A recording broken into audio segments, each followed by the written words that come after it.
gelenler. Deyirlər sübdən akşama kimi Rüqəyyədir. Baba hayandasın. Atacan hayandasın.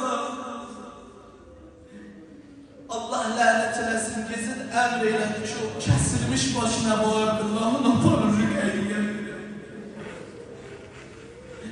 Bax, Roza bu diyal and olsun Allah.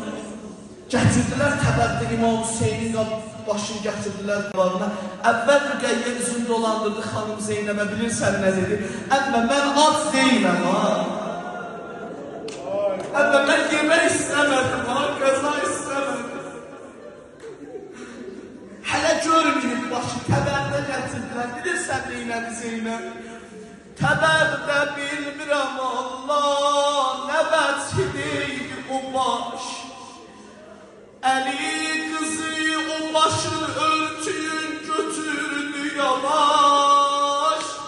Fəqətdir altı dedi, xoş gəlsən ay qardaş.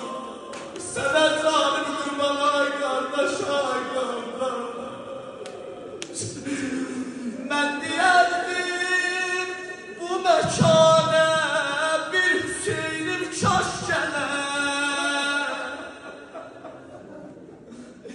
Bilməz idim xərabə mənzilə qardaş gəlir.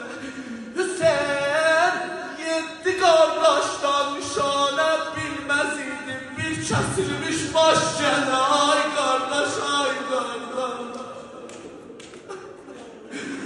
Uca səslə yarım Zeynəb döyürlər ay baba. Baba sən gedəndən anam rümal yorullar ay baba. Dedi baba sən gedəndən hallərimiz yamandı ay baba. Bir hamının dərdindən, Səkinədən, Səriyyədən, hamıdan dedi. Ondan sonra baxdı Əbdullahın yaralı başına, yenə dözündən demədi. Dedi baba sən gedəndən dudağın qurumuşdur. Sən meydana gedəndə susuz idin ay baba.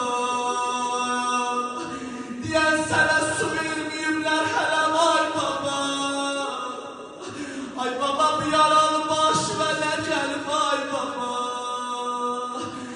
Ay baba neçə günlər sən səsdirəm ay baba. Hayandasın ay baba.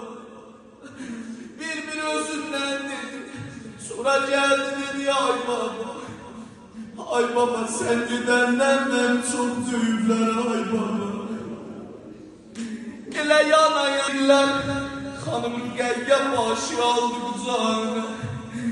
Elə bastı bağrına. Mənzərə budur. Allah xanım Rüqəyyənin o qəribanə ziyarətin bizlərə nəsib eyləsin. Neynədir bastı bağrına. Lay lay sinənin üstə belə naz ilə yatar. Lay lay gül boğazın xəncər pərqanə batar. Atam mənə naz etmə atam, mən ürəyim istəyənəm. Əkbərin bacısıyam, əsrərə lay lay deyənəm. Ay baba ağlamalıyım burasını, gör nədir nəsib başa. Dedi ay baba dolanır baş və kim səni bu halə salır. Səni bu halə salan tab-taban əldən alır. Ay baba bu başıdır baba, bəs bədənim harda qalıb ay baba.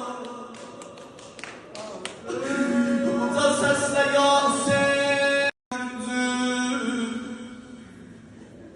kəsdi bir baxıb görək Rüqəyyə hayandan bir.